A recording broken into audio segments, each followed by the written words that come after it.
Since the president's sweeping announcement of tariffs on April the 2nd, the stock market took a major hit.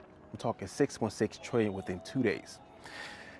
And then up to date, by April 8th, a total whopping number of 10 trillion was hit to the market.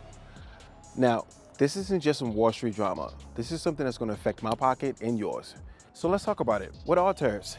Well, to make it simple, we're going to use this Tesla for example. A beautiful product that is made right here in the United States, loved and adored by Americans. I'm sorry, what? No, it's not. Not anymore. Oops. I'm sorry.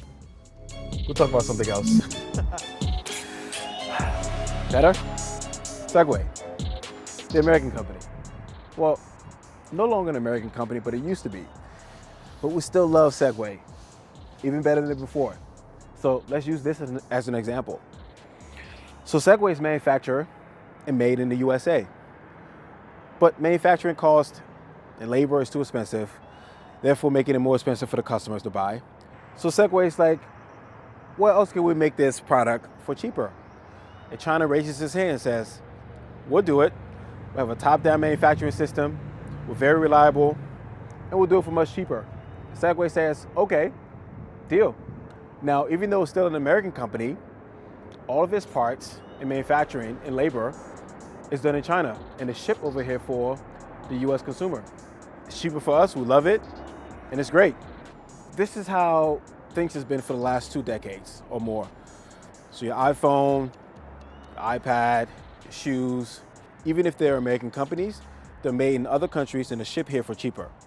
So basically what we've done is that we've completely hollowed out the middle class economy and outsource it elsewhere. And we justify it by saying, oh, we don't want to do that labor anyway. We'll just create video games or we'll be podcasters and coders. Now, what happens when we try to sell stuff back to China? Well, we get taxed. So China's making money 2 ways off of us. One, by manufacturing our products and selling it back to us. And so that money goes back to their country and they benefit from that.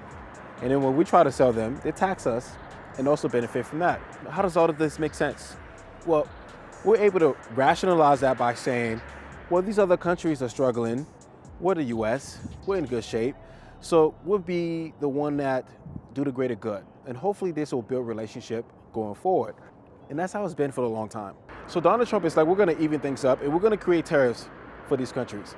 Now we can't do it to just one country because what happens is they're gonna use a backdoor method, go through other countries just to be able to sell things back to the US. And so he's like, I'm gonna put tariffs on a bunch of countries. Now, this could have been a great thing if it was implemented in a different way, in a slow way that allowed the US to bring jobs back and manufacturing back.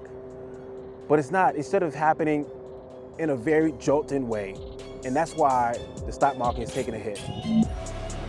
So pretty much what we've been experiencing in other countries is a trade deficit. Now, how's the trade deficit works?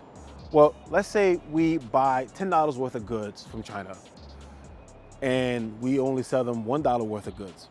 Well, that's a $9 trade deficit, which means that China is benefiting from that $10 worth of goods that we send them and is now supporting their economy, and we only get $1. That isn't fair. And this is the problem that Trump is trying to address. And I believe what this administration is trying to attempt is to create a more proportional way for these countries to do trading with the United States and not be so imbalanced. Unfortunately, the American dollar is so strong because the economy is booming that it makes it really difficult. I think what's more important is that we need to be able to stand on our own feet. We need jobs to be able to come back here. But the thing is, are Americans too lazy to take on that? When we came to the United States back in 2000, within the first 5 years, we noticed that most of the jobs that were like the low-hanging fruits, the ones that were hard labor, the nursing assistance job, the farming jobs, most foreigners took those jobs. Africans took those jobs. You know, people that came from Mexico took those jobs because Americans didn't want to do it. They were lazy. And to be honest with you, I'm American in that way because I wouldn't want to do that either. This is going to cause a major setback for Americans. Lots of companies have gone under because of this. They're no longer able to operate. Therefore, people are losing their jobs. Things are becoming hard. So I'm torn, as always. There's always multiple sides to it. What do you guys think? Let me know. Let's have a discussion about this. Feel free to leave a comment below. I'm going to be sharing this in our Substack. So we'll see what happens next. But all right, guys. This has been it for this video. And stay tuned for the next one. We'll keep the conversation going. All right, y'all. Peace.